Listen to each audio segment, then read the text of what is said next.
Chocholoza, chocholoza, yesundaba. De toute façon, vous ne comprenez rien. Rien à rien. C'est du zoulou. La vie de cette femme est un roman. Ici, sur la belle terrasse de son appartement à Monaco, elle nous conte son histoire qui débute dans un hameau de 200 âmes, dans le sud du Tyrol italien, où l'on parle le rhétoroman et un dialecte. Dans son village, c'est l'autarcie. Il n'est pas question d'école. Face à l'absence du père, Franca, sa mère et sa grand-mère adorée ont appris à se nourrir du don de la nature. Une chèvre, des poules, la culture du ver à soie.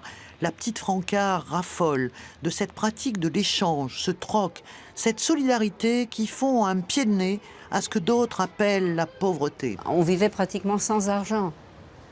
Mais là, on apprend quoi? On apprend la solidarité, on apprend l'amour les uns des autres. De toute façon, ils ont besoin de moi et j'ai besoin d'eux.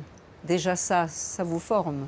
Est-ce qu'il y a quelque chose de plus beau, de plus important que la nature et l'être humain? Qu'est-ce qu'il y a d'autre?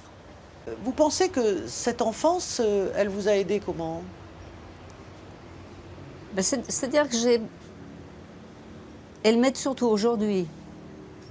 Mais elle m'a aidée également lorsque j'ai entrepris des choses assez difficiles. Elle m'a aidée parce que je n'avais peur de rien et que je n'avais rien à perdre. Quand on n'a rien à perdre, on a tout à gagner. Contrainte à quitter son village pour la France au début des années 50, Franca pénètre pour la première fois une école à l'âge de 9 ans. En moins de 2 ans, elle parle français, est inscrite au tableau d'honneur et a compris que le monde appartient à l'excellence et que le physique peut être un patrimoine. À seulement 17 ans, un photographe remarque la beauté de Franca et lui propose de parcourir la Côte d'Azur. L'homme a sans doute son idée.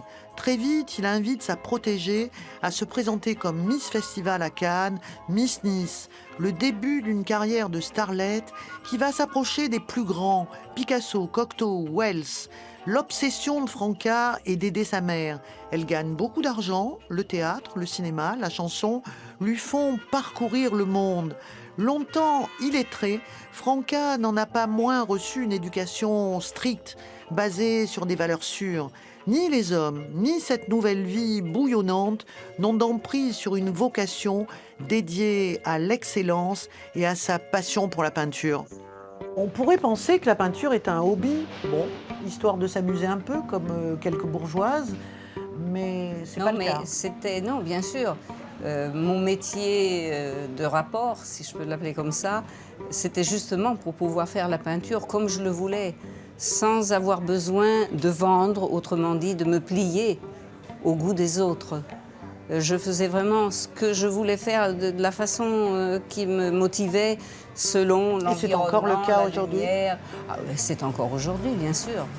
Elle parle 7 langues, s'est mariée à un ingénieur danois qui lui a donné 4 enfants, a fait très vite ses preuves au charbonnage de France, une voie qui l'amènera en Afrique du Sud où à 30 ans, en 1979, elle devient propriétaire des plus grandes mines d'or et de diamants du monde. Une réussite insolente où elle n'oubliera jamais d'où elle vient, le plaisir que l'on a à respecter et partager, qui plus est au pays de l'apartheid. Pour moi, le compte en banque n'a jamais été un statut. Même si j'étais milliardaire bien des fois, ça me servirait à quoi? Alors que là, j'ai fait beaucoup de plaisir à beaucoup de familles, à beaucoup de gens. J'ai fait démarrer pas mal de business pour l'un ou pour l'autre. Et surtout, j'ai fait revivre un peu les ouvriers noirs qui n'avaient pas l'habitude à ce genre de traitement. Et ça me reste encore comme un délice à y penser.